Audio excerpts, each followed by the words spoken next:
This Black Friday, save some green with 50% off all clothing at your local Salvation Army thrift store. Design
Hari भद्रं कर्णेभिः शृणुयाम देवा भद्रं पश्येमाक्षभिर्यजत्राः स्थिरैरङ्गैस्तुष्टुवागुंसस्तनुर्व्यसेमहि देवहितं जदायु रविरुद्रपिता महाविष्णुनुतं हरिचन्दनकुं कुमपङ्कयुतिं मुनिवृन्द्रगणेन्द्रसमानयुतं तव नौमि सरस्वतीपादयुगम् यमुना तटमाच्युतकेलिकला लसदङ्घ्रिसरो रुहसङ्गरुचिं मुनिवृन्दगणेन्द्रसमानयुतं तव नौमि सरस्वतीपादयुगम् गजाननं भूतगणादिसेवितं कपित्थजम्बो फलचारुभक्षणम् उमासुतं शोकविनाशकारकं नमामि विघ्नेश्वरपादपङ्कजम् सच्चिदानन्दरूपाय विश्वोत्पत्त्याहिते हेतवे तापत्रय विनाशाय श्रीकृष्णाय वयं नमः अग्रे कुरुणा मथ पाण्डवानां दुःशासनेन ऋतवस्त्रकेशा कृष्णात् तदा क्रोशददन्यनाथ गोविन्द दामोदर माधवेति गोविन्द दामोदर माधवेति हे कृष्ण हे यादव हे सखेति। समादरणीय सज्जन वृन्द, आज गो माताको विषयमा चर्चा परिचर्चा गर्नका लागि म यहाँहरू समक्ष उपस्थित भएको छु। श्री शताक्षी गोज्ञान 66औं श्रृङ्खला अन्तर्गत श्री शताक्षी गोज्ञान यज्ञमा आफ्ना केही शब्दहरू प्रस्तुत गर्नका लागि म उपस्थित भएको छु। आजको यस कार्यक्रममा निमन्त्रणा गरेर अर्थात् संयोजन गरेर मलाई जोड्नुहुने मदन मोहन अधिकारीज्यू, उहाँ श्री शताक्षी गुरुकुल शताक्षी धाम झापाबाट हुनुहुन्छ, म उहाँलाई हार्दिक नमन गर्दछु। त्यसैगरी आचार्य श्री नन्दकिशोर भारद्वाजजी जो श्री गोलक गोवर्धन गौशाला झापा नेपालका अध्यक्ष हुनुहुन्छ। त्यसैगरी राधे राधे परिवारको समेत यसमा सहयोग छ।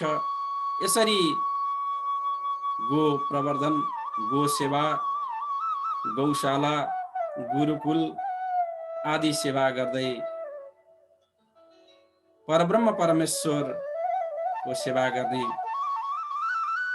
जीवलाई परमात्मासँग जोड्ने, जगतलाई ईश्वरसँग जोड्ने यो परम महायज्ञ, ज्ञान यज्ञ, सेवा यज्ञमा मलाई पनि जोडिने अवसर प्रदान गर्नुभएकोमा म यहाँहरूलाई हार्दिक आभार व्यक्त गर्दछु। वंशी विभूषित करन् नवनीर दावा पीताम्बर दरुण बिम्ब फलाधरुष्टात् पूर्णेन्दु सुन्दर मुख दरविन्द नेत्रात् कृष्णात् परं किमपि तत्त्वमहं न जाने। कृष्णात् परं किमपि तत्त्वमहं न जाने। आजको चर्चाको विषय रहेको छ गावो विश्वस्य मातर, अर्थात् गाई आमा विश्वकै माता हो, माता जननी हुन् भन्ने आजको पनि यो चर्चा परिचर्चाको विषय हो। त्यसैगरी आजको चर्चाको उपशीर्षकमा गाई पूर्वीय सनातन परम्परामा गाई माताको महत्त्व, गाईको स्थान आदि विषयमा आज चर्चा गरिनेछ। समादरणीय सज्जनवृन्द, निर्गुण निराकार परब्रह्म परमेश्वर जब पूर्ण अवतार यो धरतीमा आउनुभयो, श्रीकृष्ण अवतारमा, उहाँको प्रमुख कर्म, प्रमुख लीला नै गाईको सेवा, गाईको सत्कार, गाईको श्रीवृद्धि, धर्मको रक्षा रहेको हाम्रो पूर्वीय परम्परा, पूर्वीय मान्यता छ।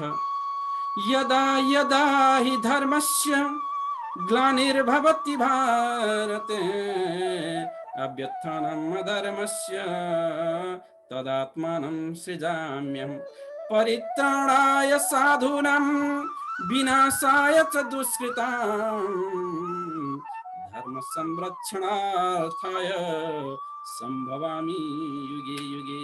यसरी युग युग धर्मको रक्षाका लागि आउने वचनबद्ध भगवान श्रीकृष्ण वृन्दावनमा, गोलोकमा, मथुरामा गाईको सेवा गर्नुहुन्छ।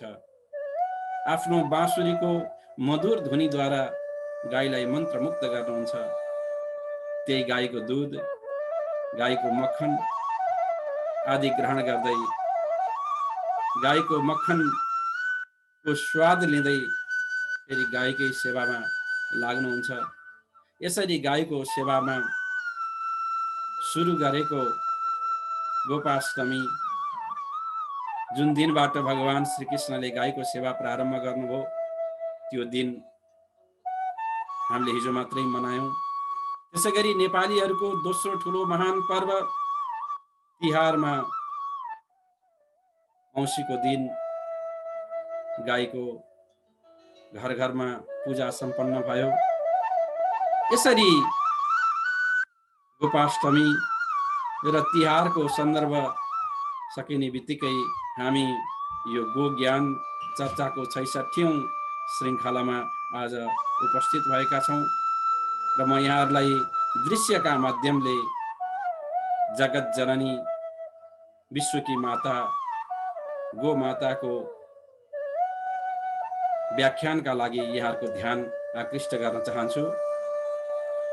गावो विश्वस्य मातर,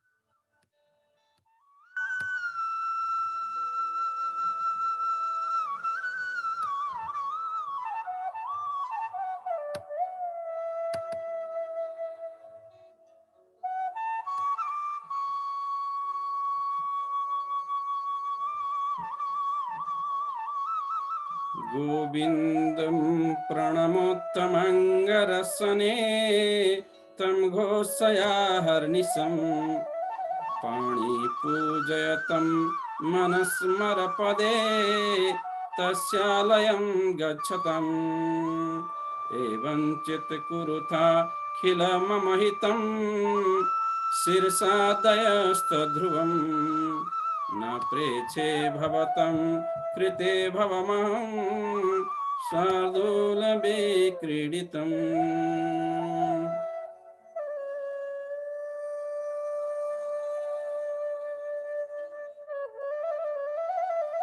गावो विश्वस्य मातर गाई शरीरभित्र अङ्गभित्र हरेक अङ्गमा देवी देवताहरूको निवास छ।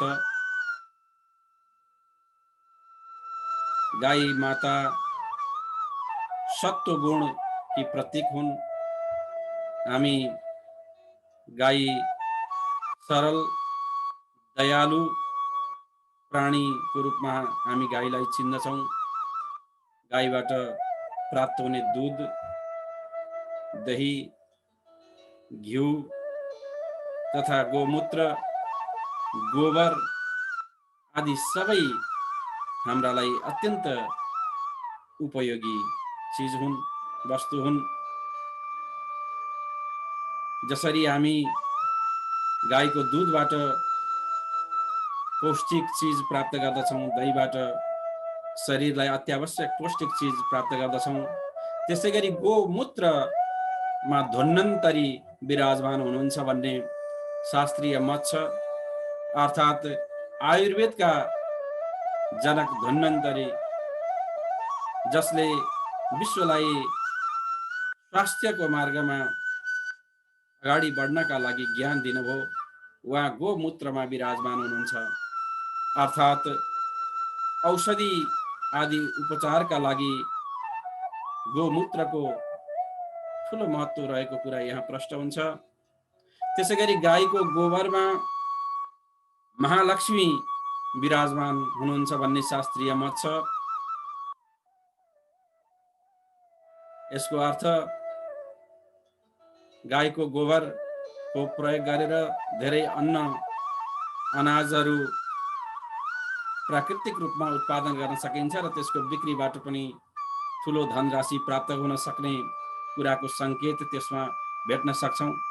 नेपाल, भारत जस्ता कृषि प्रधान देशमा गाईको सेवा गरेर प्राप्त गोबरलाई कृषि कार्यमा प्रयोग गर्न सकिन्छ।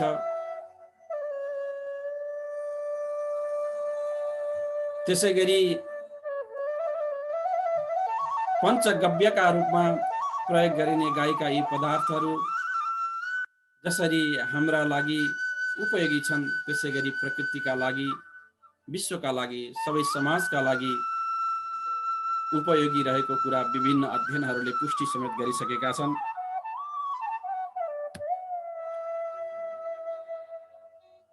यसैले आज श्री शताक्षी गोज्ञानको 66औं श्रृङ्खलामा पूजनीय प्रातस्मरणीय जगत जननी गो माताको विषयमा हामी चर्चा गरिरहेका छौँ। यसरी तिहारमा गाईको पूजा गर्दा, गोपाष्टमीमा गाईको पूजा गर्दा हामी सबैलाई घाँस खाएर पनि दूध दिने, सामान्य सेवा गरेर पनि हामीलाई परोपकारको पाठ सिकाउने, सत्कर्मको पाठ सिकाउने गोमाताको चर्चा परिचर्चा गर्ने सन्दर्भमा आज हामी जोडिएका छौँ। स्वयं भगवान गोपाष्टमीको दिनबाट सुरु गरेर गाईको सेवा गर्नुहुन्छ। यो चित्रमा मैले देखाएँ जसरी गाईको आफ्नो खुट्टा खाली छ, त्यसै गरी भगवान पनि खाली खुट्टाले गाईसँग खेल्दै, गाईको सेवा गर्दै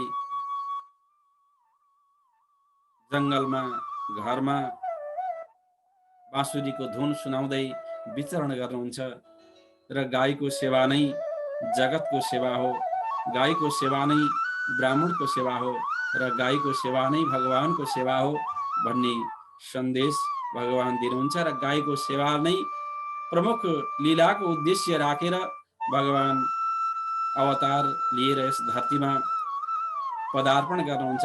त्यसैले गाईको कति धेरै महत्त्व छ हाम्रो पूर्वीय दर्शनमा भन्ने कुरा यहाँबाट पनि हामी बुझ्न सक्छौँ।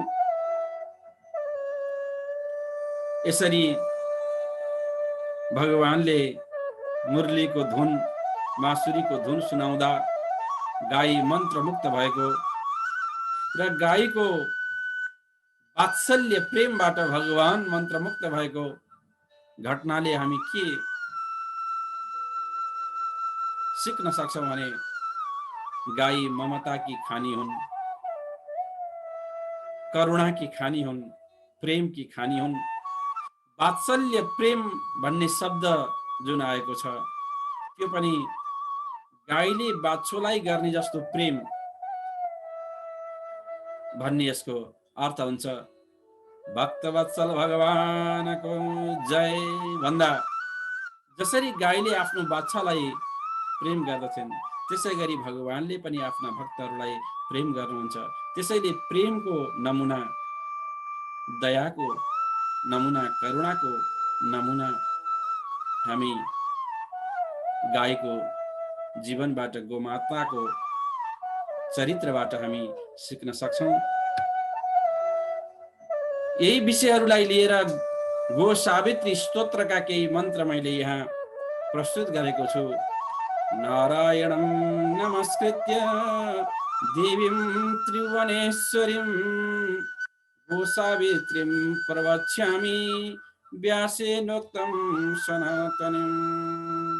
यस्य श्रवणमात्रेण सर्वपापै प्रमुच्यते गवां निःशोषितं वेद सषड्गङ्गपदक्रमा शिक्षा व्याकरणं छन्दो निरुक्तं ज्योतिषं तथा एता सामग्र्य संग्रेषु इंद्र विष्णु स्वयं स्थितो।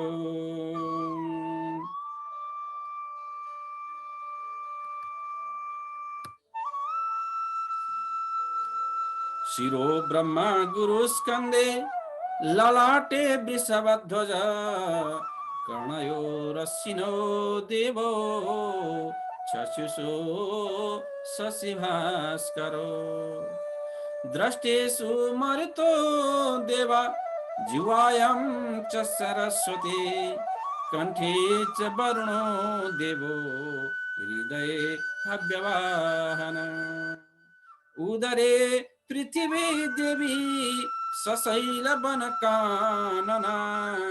ककुदिद्यो सनक्षत्र पृष्ठे वैवस्वतो यमम्।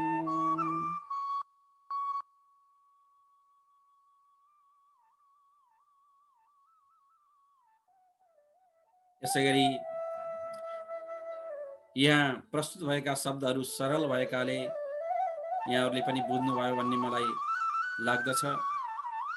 अहिले वाचन गरिएका यी स्तोत्रहरूमा गाईका हरेक अङ्गमा भगवान कहाँ कहाँ कसरी विराजमान हुनुहुन्छ भन्ने कुराको व्याख्या गरिएको थियो। यसैगरी भविष्य पुराणमा पनि गो महिमाको बारेमा यसरी चर्चा गरिएको छ। नेत्रयो सूर्य शशिनो जिह्वायां तु सरस्वती दन्तेषु मरुतो देवा कर्णयोश्च तथा शिनो सिंहाग्रयो सदा चास्य देवौ रुद्रपितामहो गन्धर्वाप्सरसाश्चैव ककुदेशं प्रतिष्ठिता कुच्छो समुदाश्चत्वारो योनौ त्रिपथगामिनी ऋषयो रोमकूपेषु आपाने वसुधा स्थिता अन्त्रेषु नागा विज्ञेया पर्वताश्च स्थिता धर्म कामार्थ मोक्षस्तु पादेषु परिसंस्थिताम् ओंकारे च चतुर्वेदा कंठे रुद्र प्रतिष्ठिता पृष्ठभागे स्थितो मेरु विष्णु सर्व शरीर एवं सर्वमयी देवी पावनी विश्वरूपिणी। यसरी भविष्य पुराणमा गाईको शरीरभित्र समस्त देवी देवताको बास बसेको कुरा वर्णन गरिएको छ। त्यसैले हामी तिहारमा होस् या हरेक दिन होस् नित्य पूजा पाठ गरेर गाईको सेवा गरेर गाईबाट प्राप्त दूध दही घिउ आदिको सेवन गरेर त्यसैगरी गोमूत्रको सेवन गरेर आफूलाई शुद्ध पार्ने गोबरको प्रयोगले घर लिपेर लोटाएर घरलाई शुद्ध पार्ने त्यसैगरी गोबरबाट खेती गर्ने गोबरबाट ग्यास बनाएर अब त गाडीहरूलाई पनि चलाउनका लागि गोबरहरूको प्रयोग गर्न सकिने कुरा अनुसन्धानहरूले पुष्टि गरिरहेका छन्। त्यसैगरी गोबरबाट त्यसलाई सुकाएर इन्धनको रूपमा प्रयोग गर्ने अनेक विधिहरू अनेक उपायहरू हाम्रा शास्त्रमा रहेको कुरा सर्वविदितै छ। गाईको सेवा गर्नाले अभिष्ट प्राप्त हुने आफ्ना विचारहरू आफ्ना धारणाहरू पनि पवित्र हुने सात्विक हुने र त्यसपछि विश्वको कल्याण हुने। गाईको सेवा गर्नाले भगवानको सेवा हुने प्रकृतिको सेवा हुने जगतको सेवा हुने कीट पशु पंक्षी सबैको सेवा हुने भएकाले गाईको सेवालाई पूर्वीय चिन्तनमा पूर्वीय परम्परामा अत्यन्त ठूलो महत्त्वका साथ हेरिएको छ। कैसे कुनै कुनै समयमा गाईको धनलाई सबैभन्दा ठूलो धन मानिन्थ्यो। कुनै कुनै समयमा गाई सेवालाई नै सबैभन्दा ठूलो सेवा मानिएका उदाहरणहरू हामीले प्राप्त गरेका छौँ। त्यसैगरी पूर्वीय चिन्तन परम्परालाई निहालेर हेर्ने हो भने गाईको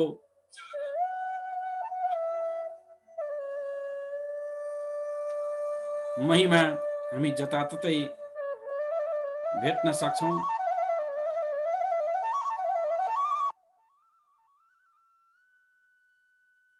यसरी केही दृश्यहरू मैले यहाँहरू बीच प्रस्तुत गरेँ।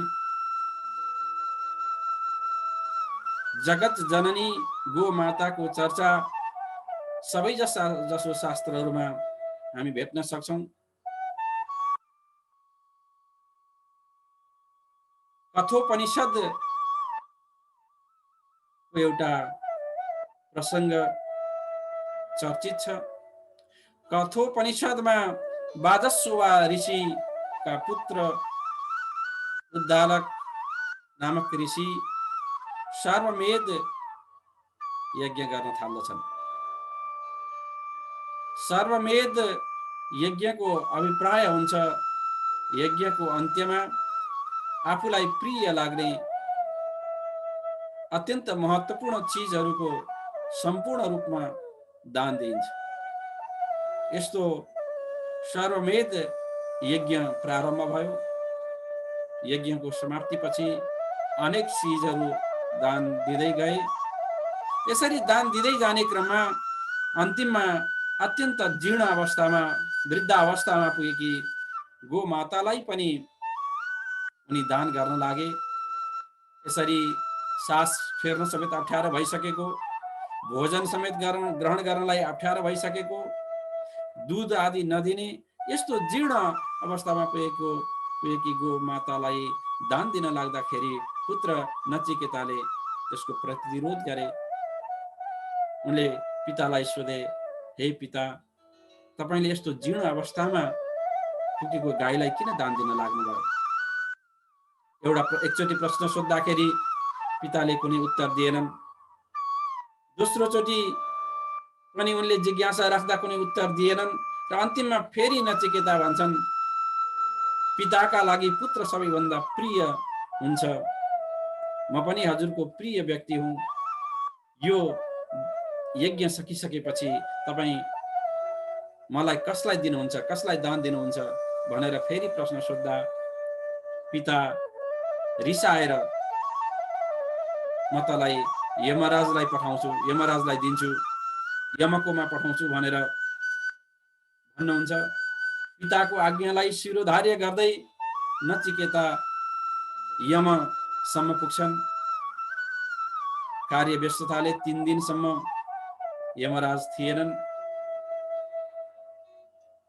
त्यसपछि आउँदा नचिकेता 3 दिनसम्म केही पनि ग्रहण नगरेर व्रतको रूपमा त्यहाँ बसिरहेका थिए। त्यसपछि यम नचिकेतालाई वर माग्नका लागि अनुरोध गर्नुहुन्छ। 3 दिनसम्म व्रत गरेका कारण, प्रतीक्षा गरेका कारण म वर दिन्छु, 3 वर दिन्छु भनेर यम भन्नुहुन्छ। त्यसमा एउटा वर पहिले जसरी पिताको क्रोध आएको थियो, रिस आएको थियो, त्यो रिस शान्त भएर जसरी पहिला प्रेम गर्नुहुन्थ्यो त्यसै गरी प्रेम गर्नुहोस्, सशरीर वहाँ जान सकौं भन्ने वर प्राप्त भयो। त्यसै गरी नचिकेता यमलाई स्वर्गको बारेमा सोध्दछन्, आत्माको बारेमा सोध्दछन्, जीव र जगत र यो जीव र जगतको यात्राको क्रममा शरीर प्राप्ति र शरीर छुटिसकेपछि फेरि अर्को यात्रा, स्वर्ग आदिको यात्रा कसरी सम्भव हुन्छ भन्ने बारेमा सोध्दछन् र त्यो सबै ज्ञान नचिकेता प्राप्त गर्दछन्। यसरी कठोपनिषदको यो व्याख्या पनि गोदान र त्यो गोदान पूर्ण नभएको धारणा छोरोले राखिसकेपछि त्यसबाट अगाडि बढेर यमलोकको, स्वर्गलोकको आत्मा र शरीरको बारेमा अनेक किसिमको ज्ञान यो कठोपनिषदमा हामी भेट्न सक्छौं र यो ज्ञानको उद्गम पनि गोमाताको सेवा, गोमाताको सम्मान नै हो। यसैगरी अनेक शास्त्रमा अनेक किसिमको चर्चा भए जस्तै म यहाँहरूलाई संस्कृत साहित्यका महाकवि कालिदास द्वारा रचित रघुवंश महाकाव्यको 2य सर्गमा प्रवेश गराउन चाहन्छु। सन्तान प्राप्तिको कामनाले राजा दिलीप वशिष्ठ ऋषिको आश्रममा पुग्दछन्। वशिष्ठ ऋषिकै सल्लाहमा राजा गो सेवामा प्रवृत्त हुन्छन्। कामधेनु गाईकी पुत्री नन्दिनी गाईको सेवाका लागि राजालाई अवसर दिइन्छ। रानी र अनुचर पनि केही समय त राजालाई साथ दिन्छन् गाईको सेवा गर्नका लागि। राजा दिलीप नित्य बिहान उठेर गाईको पूजा गरिसकेपछि गाईले बाच्छाहरूलाई दूध पान गराएपछि गाईको सेवाका लागि जंगलतिर निस्किन्छन् र जंगलमा राजा अत्यन्त श्रद्धा भावले, सेवा भावले गाईको सेवा गर्दछन्। राजा दिलीप यसै क्रममा रघुवंशका 2 श्लोक म यहाँहरू बीच राख्न चाहन्छु। आस्वादवदभि कवलै स्त्रीणानां कण्डूयनैर्दंसि निवारणैश्च अव्याहतै स्वैरगतै सतस्या सम्राट समाराधन तत्परो भूत्। त्यसै गरी स्थित स्थितामोच्चलित प्रयातं निषेदुषीमासन बन्धधीरम्। जलाभिलाषी जलमा ददाना छाएव ताम्भो पतिरन्न गच्छत्। रघुवंशका राजा दिलीप नन्दिनी गाईको पछाडि यसरी छाया जसरी सेवा गर्दछन् कि गाई बसेदेखि बस्ने, गाई हिँडेदेखि हिँड्ने, गाईले केही खाए मात्रै, गाईले पानी पिए मात्रै आफूले पानी पिउने, गाईले विश्राम गरे मात्रै आफूले विश्राम गर्ने, नत्र हिँडिराख्ने, यसरी गाईको छाया जस्तै भएर गाईको सेवा राजा दिलीपले गरे। आफ्नो खुट्टामा खरायो जुत्ता आदि केही पनि प्रयोग नगरेर जसरी गाई माता हिँड्थिन् त्यसै गरी राजा दिलीप पनि हिँडे। यसरी 21 दिनसम्म राजाले सेवा गरिसकेपछि 22 दिनमा नन्दिनी परीक्षाका लागि धेरै माथि जंगलमा भित्र जंगलमा गुफामा लिएर जान्छन्। गुफामा गइसकेपछि एउटा बाघ आएर आक्रमण गर्छ। बाघलाई मार्नका लागि राजा धनुष उठाउँछन्, तर राजाको अङ्गलो त्यही धनुषमै अड्किन्छ। त्यतिखेर त्यहाँबाट आवाज आउँछ कि म त पार्वती माताले लगाएको वृक्षको रक्षाका लागि स्वयं महादेवको आज्ञाले यहाँ बसेको, यहाँ जंगलमा बसेको हुँ र जो ती वृक्षको पातहरू खानका लागि जंगलमा आउँछन् र उनीहरूको उसको हत्या गरेर ग्रहण गर्नका लागि मलाई अधिकार छ, त्यस्तो आज्ञा छ भनेर सिंहले भनिसकेपछि राजा दिलीप भन्छन्, गाईलाई पनि केही नगर, हे सिंह गाईलाई केही नगर, बरु त्यसको बदलामा मलाई मार, मलाई खाऊ भनेर त्यस्तो भक्ति राजाले देखाउँछन्। आफ्नै प्राण आहुति दिनका लागि राजा तयार हुन्छन्। त्यति भइसकेपछि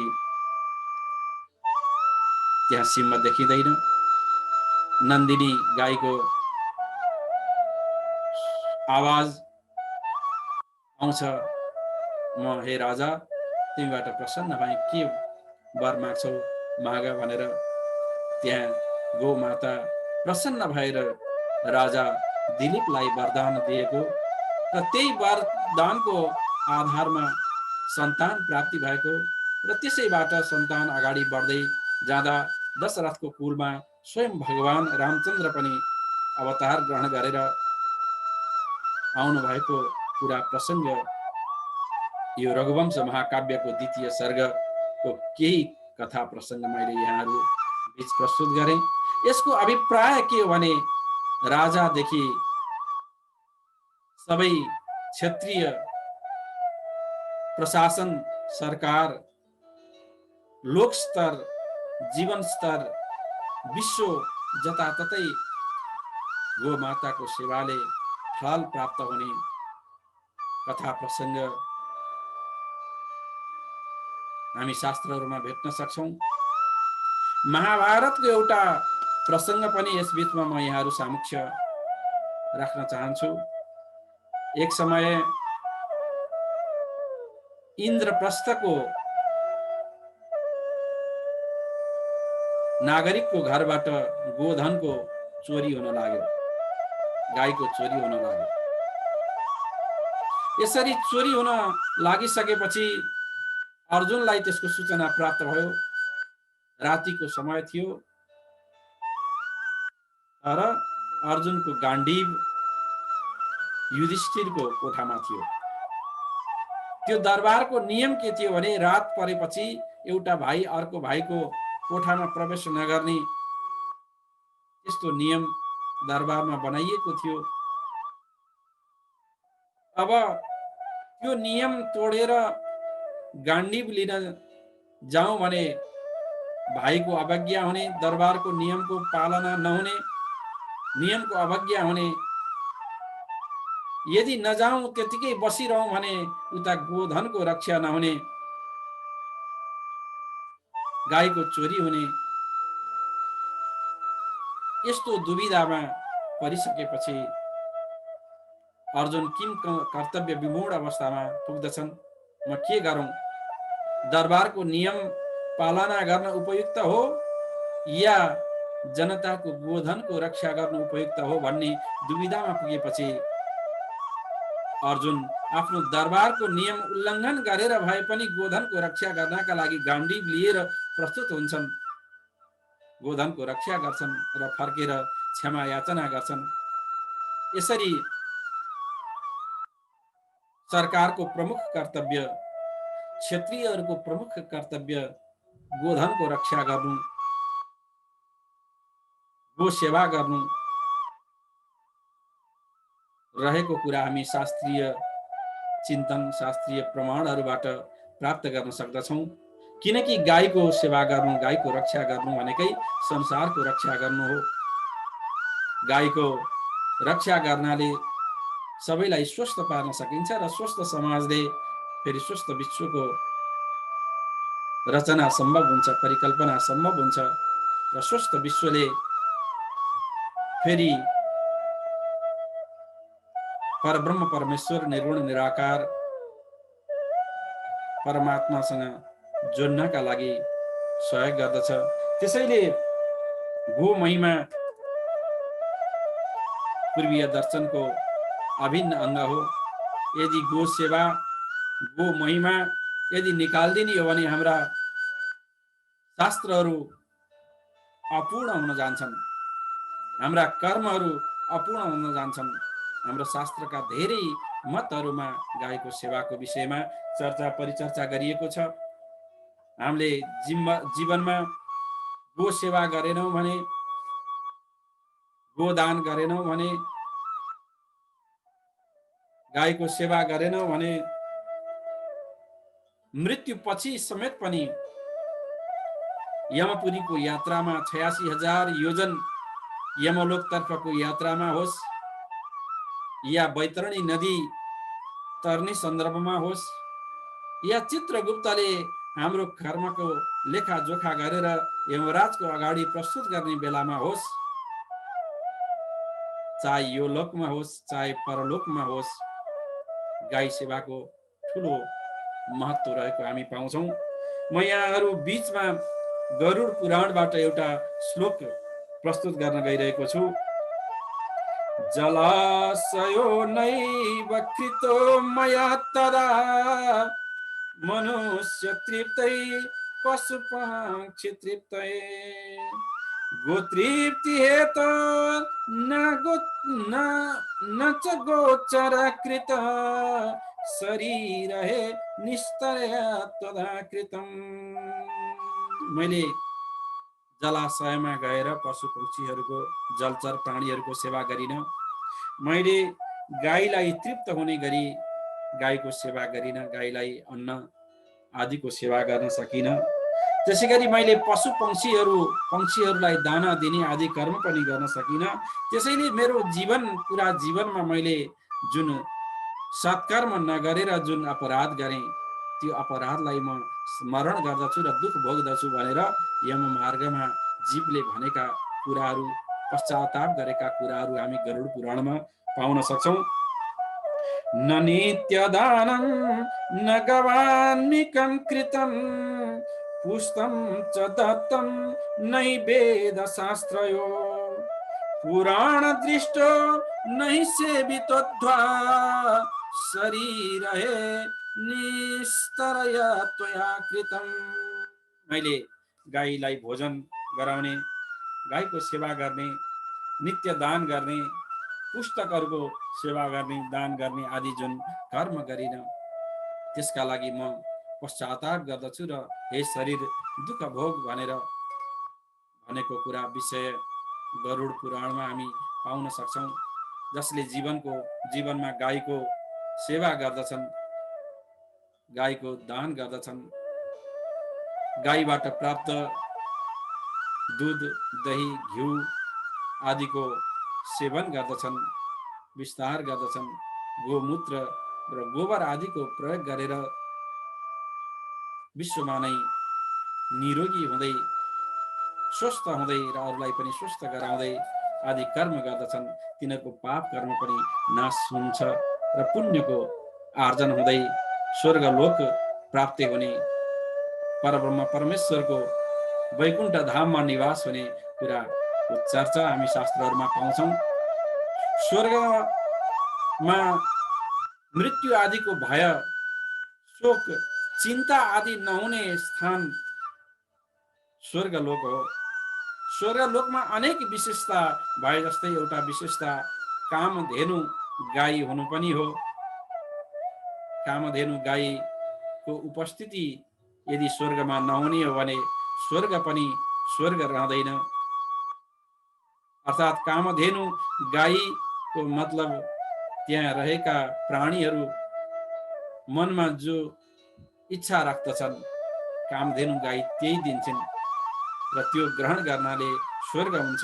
त्यस्तै यो भूलोकमा पनि हामी सबै घरमा गाईको सेवा गर्न सक्यौं। घरमा गाईको सेवा गर्न नसक्ने अवस्था सिर्जना भयो भने शहरीकरणका कारणले, विश्वव्यापीकरण भएका कारणले यदि हामीले हरेक घरमा गाई पालन गर्न सकेनौं भने, गाईको सेवा गर्न सकेनौं भने, जहाँ जहाँ गोशालाहरू छन् त्यहाँ हामी गएर सेवा गर्न सक्छौं। गाईका लागि दाना दिन सक्छौं, गाईका लागि आहार दिन सक्छौं, गाईको सेवा गर्न सक्छौं, गोदान गर्न सक्छौं। यसरी हामी गाईको सत्कर्ममा लाग्यौं भने यो भूलोक पनि स्वर्गलोक हुन्छ। जसरी गाईको नाश हुँदै जान्छ, जसरी गाईका उत्पादन दूध, दही, घिउ, गोमूत्र, गोबर आदिको प्रयोग कम हुँदै जान्छ, तब तब विश्वमा अनेक किसिमका रोग व्याधिहरू बढ्दै जान्छन्। र आज कोरोना महामारीका कारण हामी त्रस्त छौं, आक्रान्त छौं। धेरै व्यक्तिहरूले आफ्नो जीवन लीला गुमाउनु परेको छ। धेरै बालबालिकाहरू टुहुरा भएका छन्। यस्ता रोग व्याधिहरूलाई कम गरेर हामी स्वस्थ जीवन यापन गर्दै अरूलाई पनि सुरक्षित राख्नका लागि हामी गोधनको सुरक्षाका लागि लाग्नुपर्छ, गोधनको रक्षाका लागि लाग्नुपर्छ, गोधनको सम्मानका लागि लाग्नुपर्छ। गाईको हामीले सम्मान गर्न सकेनौं, गोदान गर्दाखेरि पनि जीर्ण अवस्थामा, वृद्ध अवस्थामा भएको, यस्तै सामान्य अवस्थामा रहेको गाईलाई दान दिने, त्यसको सेवा शुश्रूषा नगर्ने आदि कर्म गर्यो भने हामी आफैलाई घात गर्दै जान्छौं। हाम्रो समाज अगाडि बढ्न सक्दैन। त्यसैले हामीले हाम्रो समाजलाई हेर्यौं, हाम्रो स्वास्थ्य विज्ञानलाई हेर्यौं, हामीले शास्त्रहरूलाई पल्टाएर हेर्यौं, हाम्रो परम्परालाई हेर्यौं, तिहारमा गाई पूजा गरेको कुरा हेर्यौं, गोपाष्टमीमा गाई पूजा गरेको हेर्यौं, नित्य गाईको सेवा गरेको कर्मलाई स्मरण गर्यौं भने गाईको महत्त्वको बारेमा प्रष्ट हुन्छ।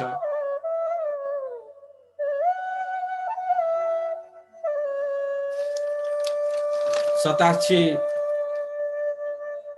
धाम गुरुकुल, शताक्षी धाम झापा, राधे राधे परिवार तथा श्री गोलोक गोवर्धन गौशाला झापा लगायतका धेरै संस्थाहरू आज पनि गोमाताको संरक्षणमा तन, मन र धनले लागिरहेका छन्। ती संस्थाहरूमा होस्टेमा हैसे गर्दै हामी पनि लागौं।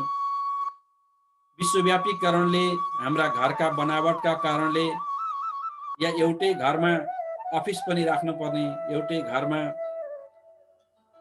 आफ्नो घर, भोजनालय तथा छतमा तरकारीहरू लाएर जीवन चल्ने आजको विश्वव्यापीकरण, बजारीकरण, सहरीकरणका आदि दुर्गुणहरूले गर्दा आज गाईको सेवा कम हुँदै गएको छ। त्यसैले आज यस्ता संस्थाहरू जो गोशाला निर्माण गर्दै गाईको सेवा गरिरहेका छन्, ती संस्थाहरूको महत्त्व झन् बढ्दैछ। त्यसैले हामी जो आफ्नो घरमा गाईको सेवा गर्न सक्दैनौँ, गाई पालन गर्न सक्दैनौँ, हामी सबै जुटौँ, जागरुक बनौँ, सङ्गठित बनौँ र गोशाला प्रवर्धनका लागि, गो ज्ञान वृद्धिका लागि, गोवर्धन वृद्धिका लागि हामी अगाडि बढौँ। यो सन्देश भगवान श्री कृष्णले पनि दिनुभएको हो। गोवर्धन पर्वतलाई उठाएर गोधनको रक्षा गरेर सम्पूर्ण जगतलाई भगवानले यही बताउनु भएको छ कि हामीले गोधनको रक्षा गर्न सक्यौँ भने त्यो जगतको रक्षा हुन्छ, गोधनको रक्षा गर्न सक्यौँ भने त्यो जीवनको रक्षा हुन्छ, र गोधनको पूजा गर्न सक्यौँ भने त्यो परब्रह्म परमेश्वरको पूजा हुन्छ, भगवानको पूजा हुन्छ। यिनै कुराहरू राख्दै म यहाँहरूलाई पुनः आभार व्यक्त गर्दै फेरि अर्को कार्यक्रममा फेरि जोडिने वचनबद्धता व्यक्त गर्दै अहिलेलाई बिदा हुन्छु। सर्वे भवन्तु सुखिनः, सर्वे सन्तु निरामया, सर्वे भद्राणि पश्यन्तु, मा कश्चित् दुःखभाग् भवेत्। स्वस्तिस्तु ते कुशलमस्तु चिरायुरस्तु, गोवादि वृद्धि सहितं धन धान्यमस्तु, ऐश्वर्यरस्तु विजयस्तु रिपुच्छयस्तु, संतान वृद्धि सहितं हरिभक्तिरस्तु, संतान वृद्धि सहितं हरिभक्तिरस्तु। ओम असतोमा सद्गमय, तमसोमा ज्योतिर्गमय, मृत्युर्मा अमृतं गमय। ओम शांति शांति शांति। गावो विश्वस्य मातरः।